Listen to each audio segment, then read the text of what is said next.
So, in the whole manifestation and witchcraft or just life community, there's this whole big thing about not wanting, and that wanting and desire is the root of all suffering. But while I believe that constantly wanting and constantly reaching for something isn't in the long run a great thing, it's also like wanting is the part that is fun. Wanting is the part that makes us create.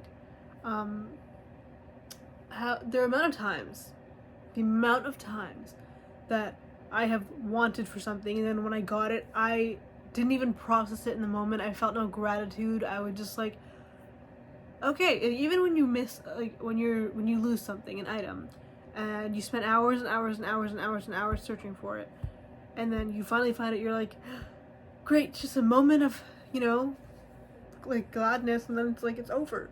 And that's because we don't accept the wanting as the part that is also fun. And it's also like this whole thing with like destinations and stuff too, and like the journey or the destination. And it's like, the way I'm gonna explain it is like kind of like an orgasm. Stay with me here.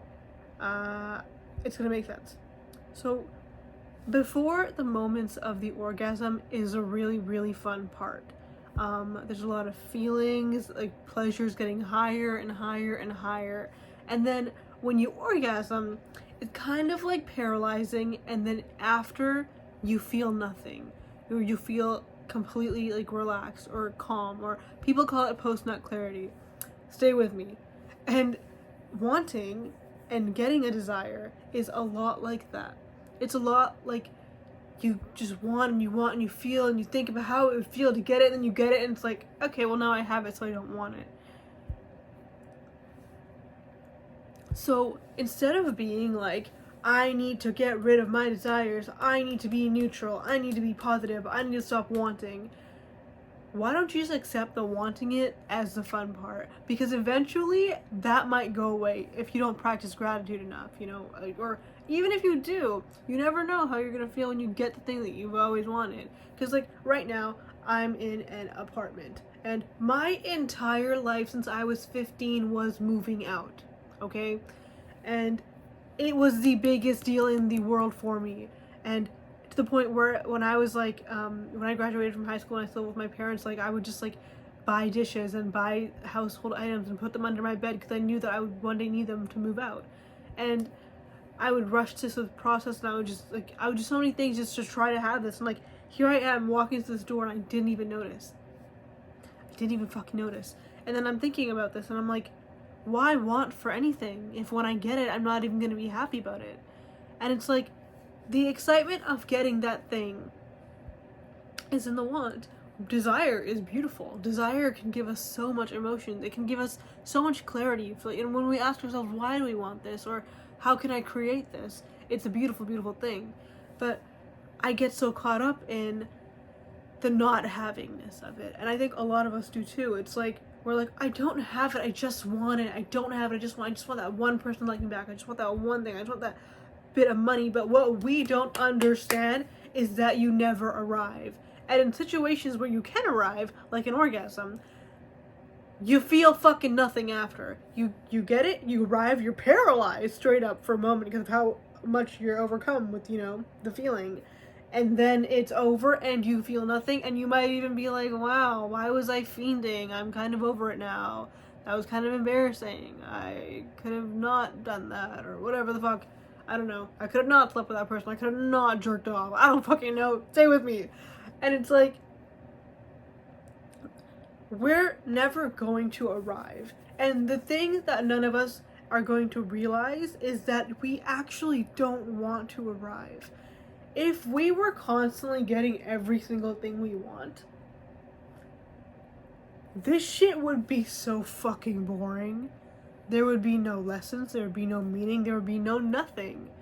And it's like, not that you're not supposed to get what you want, not that you're not supposed to try, but it's like, there's just all parts of these webs that I'm trying to like put together, and it's like, okay, you want something.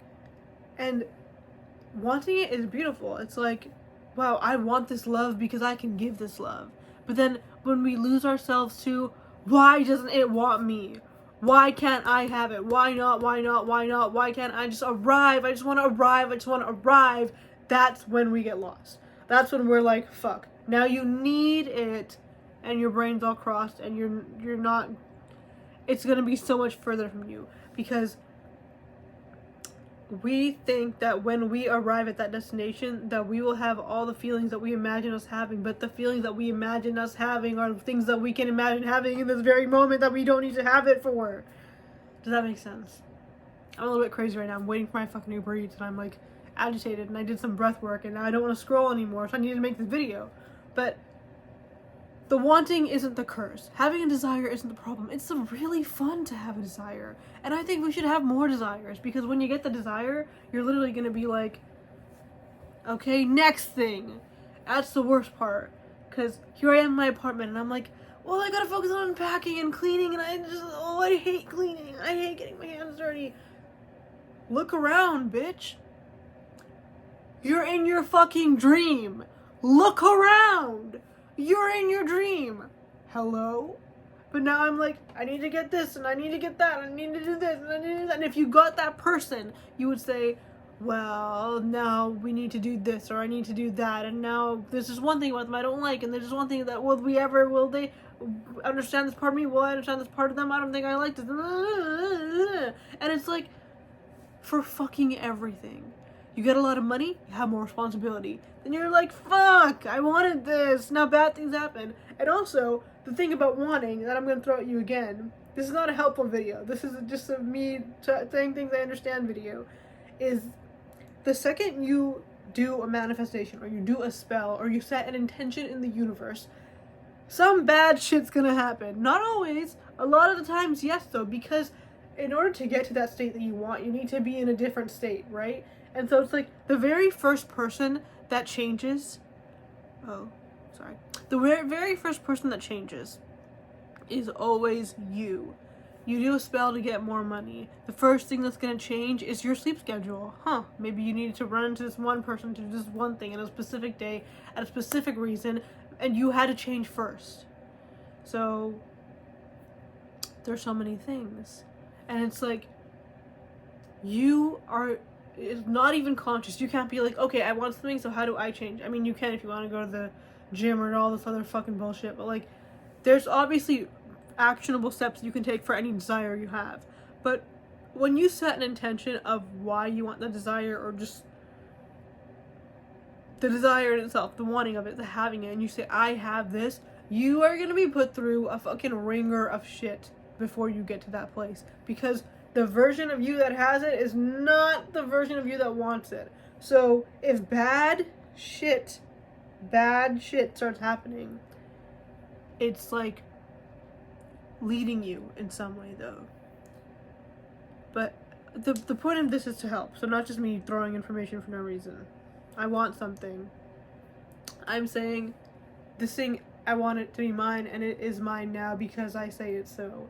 And then instead of being like, I need to be positive all the time, I need to do this, I need to meditate, I need to you say, the wanting is the fun part.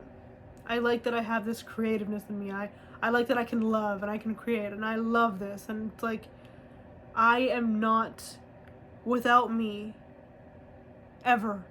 That's what I am means, by the way. When spiritual creators say I am, it means to not be without you. I'm not without me even if this person is not with me.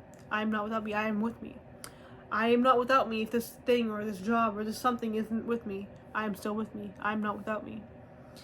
And so, when we do that, when we stop the needing and the aggressive holding on for a thing, it just becomes so much more calm. You know, it doesn't have to become this amazing, life-changing thing that, like, you're like, well, my life is amazing and perfect now. Like, what we're always trying to get back to is a feeling of calm. You want this person because you think that it'll ease you. It'll make you calm. When you have it, you'll be calm. When I have this money, I'll be calm. I'll be relaxed.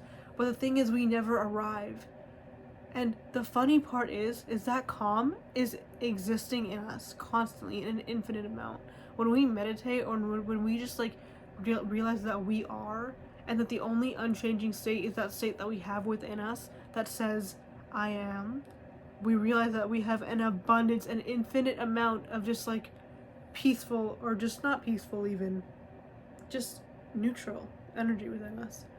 And it's just so interesting when you stop needing, because you understand that that ease that you think you're gonna get from arriving is already within you.